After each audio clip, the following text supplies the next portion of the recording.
It started again last Tuesday. At exactly 3:07 a.m., Julia opened her eyes in the dark. No sound, no sudden movement, no nightmare chasing her out of sleep. Just silence. A deep, still silence that made the ticking clock feel louder than it should. She didn't sit up right away. She just lay there staring at the ceiling she knew so well. The one with that faint little crack above the fan, shaped like a crooked smile. Her hands rested on her stomach, her breath slow but uneven. Something felt off. Not wrong, just unsettled. This had become her new pattern. Julia was 71, a widow for almost 8 years. She lived alone in the same house where her children grew up, the same house where she kissed her husband goodnight one last time, where laughter echoed down hallways that now only carried echoes of memory. For months now, she had been waking up between 3 a.m. and 4 a.m., not just once in a while. Every night, always around that same hour, always with the same sensations: a dry mouth, a light pressure in her upper abdomen, and a strange sort of mental fog. She wasn't sweating, she wasn't anxious, but something deep in her chest felt active, awake, while the rest of the world slept. At first, she brushed it off. Just aging, she whispered to herself. That's what happens when you get old. Your sleep gets lighter. But part of her wasn't convinced. She started drinking warm milk before bed. No change. She turned off all screens an hour before sleep. Still woke up. She even tried going to sleep later, hoping to push her body clock forward. But no matter what time she fell asleep, her eyes opened just past 3 a.m., like clockwork, like a silent alarm. One morning after a particularly restless night, she mentioned it to her friend Marianne over coffee. "You ever heard of the body clock?" Marianne asked casually, stirring her tea. Julia shook her head. "There's something called the Chinese organ clock," Marianne continued. "Old Eastern medicine thing. Every organ in your body has a time it's most active, especially at night. And guess what runs from 1 a.m. to 3 a.m.? Julia raised an eyebrow. "The liver." The word hung in the air like mist. "The liver?" Marianne leaned in. "They say if you keep waking up at that time, it could mean your liver's overworked. Or struggling a bit. Emotionally, physically. Both, maybe." Julia didn't say anything. But deep inside, something clicked. A soft click. The kind you hear not in your ears, but in your gut.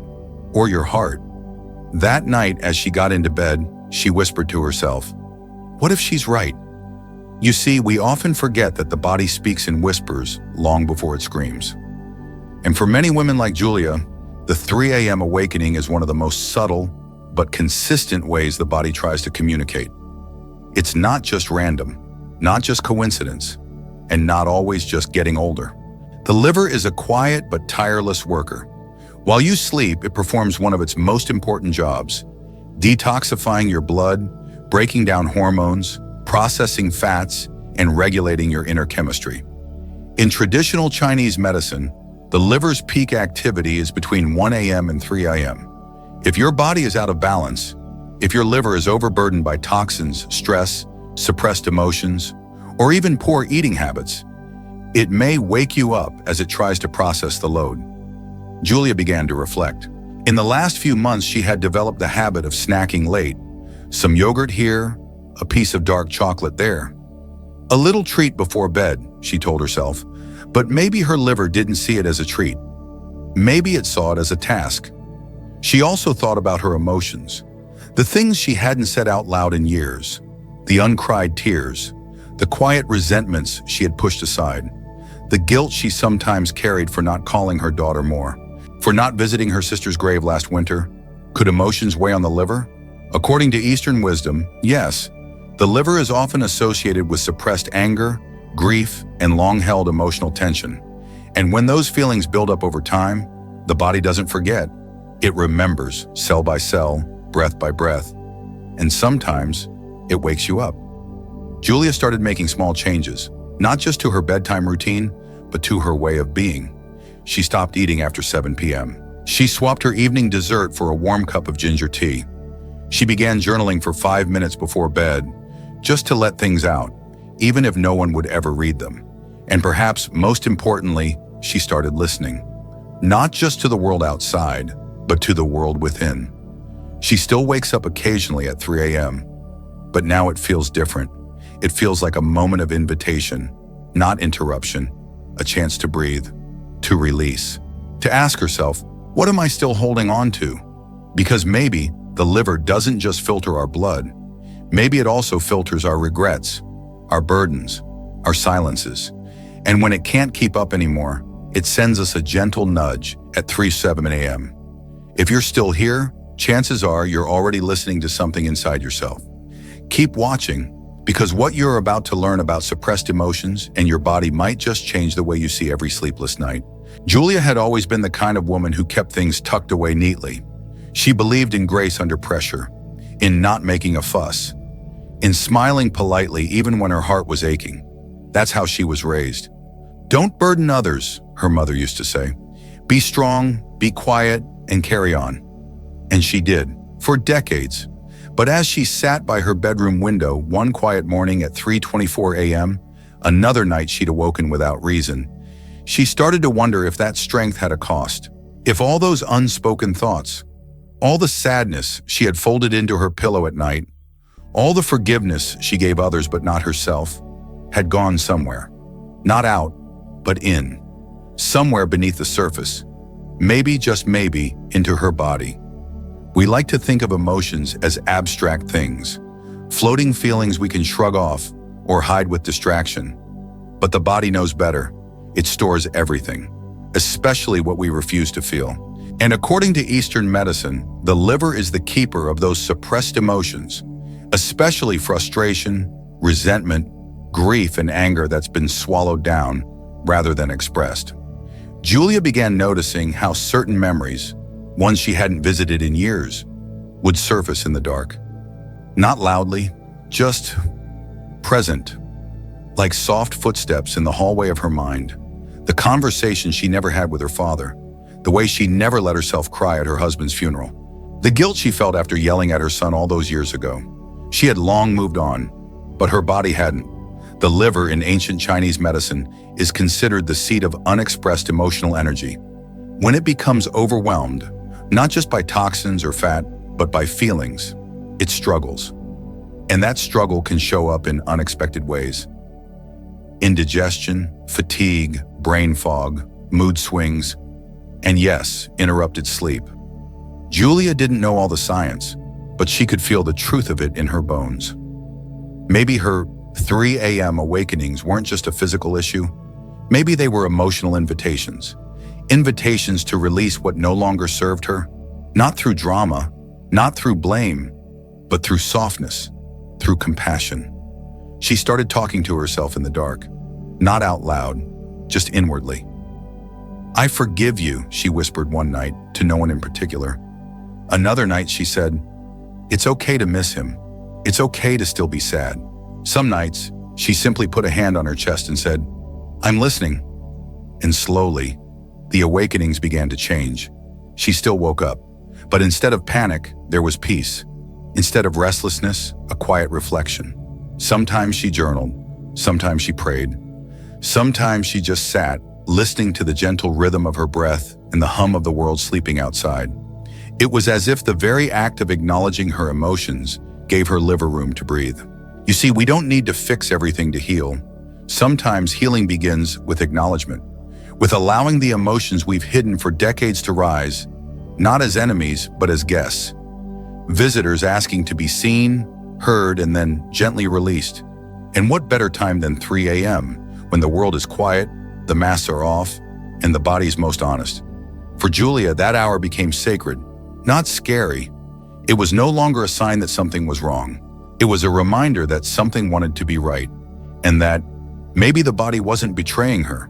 It was guiding her, with a whisper, with a wake-up call, with a soft, persistent knock that said, you've carried enough, let it go. If you're still watching, maybe you've been waking up too. Not just from sleep, but from the weight of things you didn't know you were holding. In the next part, we'll gently explore the everyday habits that silently overwork your liver and what you can do tonight to give your body the peace it's been asking for. There's something gentle about the stillness of night until your own body interrupts it. Julia used to believe that what she ate, what time she went to bed, what she did before sleep, didn't really matter much anymore. "I'm retired," she'd laugh. "I can do what I want. Eat a little snack at 9, watch a movie until midnight, sip a bit of wine if the night feels too quiet." But when the 3 a.m. wake-ups became a nightly ritual, she started looking at her evenings with a different lens, not just emotional, but physical. What was her body actually experiencing between sunset and sleep? One evening, she noticed something simple. Her favorite late-night snack, yogurt with a spoon of jam, left her mouth oddly dry around 2 a.m. She drank more water before bed. That only made her wake up to use the bathroom. Another night, she indulged in 2 squares of dark chocolate, then found herself staring at the ceiling with her heart beating just a bit too fast at 3:10 a.m. She thought back to something her doctor once said, half joking, half serious. "The liver may be the most underappreciated multitasker in your body." Julia realized she had been treating her liver like a silent assistant, always on standby, ready to fix everything she handed it. But it wasn't a machine. It had limits. And for women her age, especially postmenopausal, the way the body handles sugar, caffeine, alcohol, and even medications changes. The filters become slower, the balance becomes more fragile, and still the liver keeps trying. It processes every bite of food, every sip of wine, every supplement, every pill. It regulates hormones that fluctuate wildly with age. It cleans the blood, manages fat, stores energy, and even contributes to emotional steadiness. All while you sleep. Julia began keeping a small evening journal. Nothing complicated, just a log of what she ate when she slept, how she felt. After 2 weeks, the pattern was undeniable. On nights she ate after 8 p.m., especially sugary or fatty foods, she woke up at 3 a.m. On nights she had wine, she not only woke up but also had strange dreams and a heavy feeling in her chest. And on nights she kept her routine simple. An early light dinner, a warm herbal tea, a short walk, a few quiet minutes of reflection. She slept deeper, longer, sometimes even until 5:30 a.m. It wasn't a miracle, it was mindfulness. Julia started creating what she called her soft landing each night. No more screens, no last-minute news, no snacking while half watching something she didn't care about. Instead, she made space, a dim lamp, a cup of ginger or dandelion root tea, a few deep breaths, a warm compress over her abdomen. No rules, just care. And slowly her body responded. The 3 a.m. awakenings grew fewer, softer. Sometimes she still stirred in the dark, but now it felt different, less like a jolt, more like a nudge. She was no longer fighting her liver. She was partnering with it. Because once you understand what your body's asking for, you don't see these signals as problems. You see them as invitations to rest differently, to eat more kindly, to let go earlier. Julia didn't have to overhaul her life. She just had to listen to the snack that didn't sit right, to the emotion that needed to be felt, to the rhythm that asked her to align with it, not ignore it, and most of all, to the quiet wisdom of her own body, whispering through the stillness of night, not to scare her, but to care for her. Still with me? In just a moment, we'll wrap this up with a simple truth that might change how you see every restless night from now on. Because maybe, the body doesn't want to punish you. Maybe it's just waiting for you to notice it's been speaking all along. It's strange, isn't it? How the body can be so quiet, so still, and yet say so much. Julia used to dread the moment her eyes opened at 3 a.m. It felt like something was wrong with her, like her body was failing in some silent way. But now, she sees it differently. Now when she wakes up at that hour, she doesn't panic. She doesn't reach for her phone. She doesn't search for distraction. Instead, she places a hand gently on her belly, right over her liver, and whispers a small phrase, simple but sincere. "I hear you." Because sometimes all the body wants is acknowledgement. It's not always about fixing. It's not even always about understanding. It's about being with yourself in the stillness. Letting the body know it's not alone, that you're willing to listen even in the dark. And maybe that's the greatest shift of all. Not from waking to sleeping, but from ignoring to honoring. From seeing your body as broken to seeing it as wise. Your 3 a.m. wake-ups may not be a mistake. They may be an invitation, a moment of clarity hidden in the quiet, a chance to check in gently. Are you nourishing your body? Are you allowing your feelings space to breathe? Are you moving through life with softness or with strain? And if the answer is unclear, that's okay too. The body will ask again tomorrow, kindly, patiently, at exactly 3:07 a.m. So if you've been waking up too, stirring in the quiet hours of the night, with no noise, no reason, just a feeling, you're not alone. And maybe your body isn't asking for a solution. Maybe it's simply asking for something softer, a gentle hand resting on your chest, a breath that isn't rushed, a moment of presence, a little more kindness, a little more love. If this message touched something in you, share it with someone you care about. Someone who might also be lying awake in the dark, wondering what their body is trying to say, but not knowing how to listen. Because healing doesn't always begin in hospitals, with bright lights and clinical answers. Sometimes it begins right here, in the stillness of a sleeping room, in the quiet between two heartbeats, in the space between what you feel and what you've never dared to speak. And in the next video, we're going to go even deeper. Because for some women, waking up at 3 a.m. isn't just about the liver. It isn't just about habits or hormones. Sometimes it's something older, something sacred, a kind of calling that goes beyond the physical. Could it be that your body is waking you? Not because something is wrong, but because something inside you is ready to awaken?